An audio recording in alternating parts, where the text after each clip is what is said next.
Hey guys, Jeff here with Passive Income Unlocked, and this is the No Stone Unturned case study update number 6. So update number 6 means that we have 6 months behind us now, and for anybody that's built a site out there, I'm sure you will agree, the first 6 months are the hardest months to endure. So first 6 months you usually don't see hardly any growth, sometimes no growth at all. You're just seeing 1 or 2 clicks a day or something like that. It might start to get some traction at some point during that time period, but it's very, very slow. In our case, we've actually seen some growth a little bit earlier on, as I showed you last month, and that growth has continued into April, and I'll show you that in a minute here. But nonetheless, I'm very excited to enter months 7 through 12, which is what we consider to be the rapid growth phase of a typical site, where a site really starts to go up almost exponentially. So let me just jump into a few things here. So first, I'll show you a screenshot of the number of posts that we've published. So in April, our posts were a little bit under 40. We have not ramped down like I've talked about in the past. We'll probably still do that, we will do that at some point in time in the future. Haven't done that yet. We simply just published less posts this month, probably because they were a little bit longer. We've been outsourcing about 50 to 60,000 words per month. So sometimes you're going to have some longer posts in there, and that just happened to be the case in April. So we published some longer posts, so that means less posts published. So next, indexing. I'll bring up a screenshot here. So as you can see, 0 issues with indexing with this site. That's as good of a graph as you can expect to see with any site, really. It's basically going up every single time Search Console updates, so we're definitely happy about that. Next, I just want to touch on links.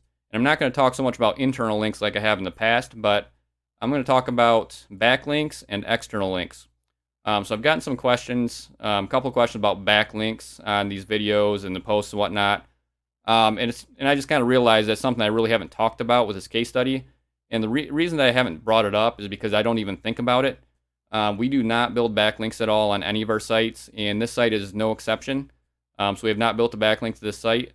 The closest thing to a backlink that we've ever built would be building out a social profile like Pinterest or Facebook and adding a link from that to our site. That's literally all we've ever done.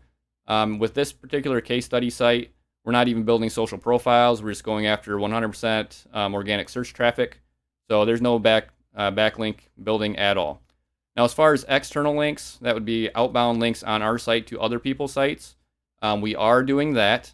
That's something that we do on our other sites as well, although we don't put a lot of focus on it.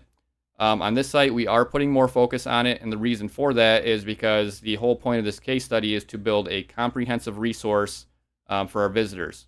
So if our goal is to build a comprehensive resource, linking out to the sources that we use is very important. So if a visitor visits your site and they see you state some kind of fact or some kind of number, they want to know where you got that number from. So you want to provide that link so they can click through that and go find that information. So just like we're adding a lot of internal links so people can bounce around our site and find what they're looking for, related topics and whatnot, it's just as important to link out to our resources so that people can follow those links and get that same information as well. So I did use the Link Whisperer free plugin, the free version of it, just to pull a count of our external links on the site just the other day, just to kind of see where we stood with that. The number came out to over 850 external links that we've added. So when you average that out over the number of posts that we have, it's roughly 3 external links per post. And I'm actually very happy about that number. That's right around where I'd hope to be with any site. And we didn't do that intentionally. It's just something that just happened naturally. Just like with internal links, you might have 1 or 2 in some posts, or even 0. Then other posts, you might have 5 or 6 or 7 or whatever. It just kind of depends on the post and what kind of information is in there. If you're stating a lot of facts, you want to link out and so forth.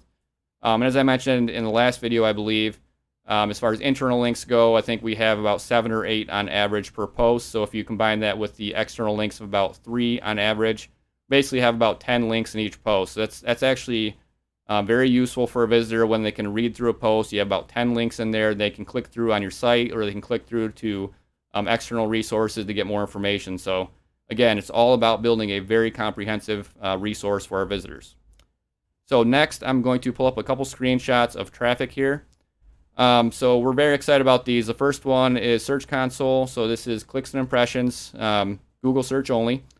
As you can see there, the growth that I showed you last month in March has continued, and even better really into April. It's really starting to look like it's an exponential growth there. So we'll see what happens going forward. But again, we're not even 6 months in yet, just under 6 months at this point. So to see this kind of growth is very exciting. I mean, overall traffic's still very low, but that's okay. Again, we're only 6 months in. We're not really expecting to see much at all at this point, but yet we are getting a lot of traction here, and the graph, as you can see, is really starting to take off. So super exciting. The next one I'm going to bring up here, this is Google Analytics. So the same information that you see in Search Console, except for this is all traffic sources, and this is page views. As you can see there, a little bit easier to look at this type of a graph because you have page views by month. And it's very clear there, we're taking off, basically doubling every month in traffic, which is what we like to see during the growth phase. That's what we typically like to see when we hit that 7 to 12 month mark, which we're about to go into. We've seen it a little bit sooner here, and if that continues, we're going to be hitting some very high numbers very quickly. We'll just kind of have to wait and see. One more thing I want to touch on, this revenue. So I've gotten a couple of questions about how are you monetizing this site. And I haven't really, just like with the backlinks, the reason I haven't brought it up is because it just hasn't crossed my mind, but we are not monetizing this site currently. Our strategy with our last few sites is to hold off on monetization until we get to Mediavine's traffic threshold, which is 50,000 sessions. 50,000 sessions is a very high number to hit for anyone building a site.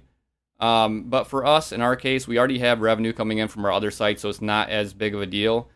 So our reason for holding off is we want to have our site perform as optimally as possible for our visitors. So we want the page speed to be as fast as possible. So if we don't put ads on there, the page speed is higher.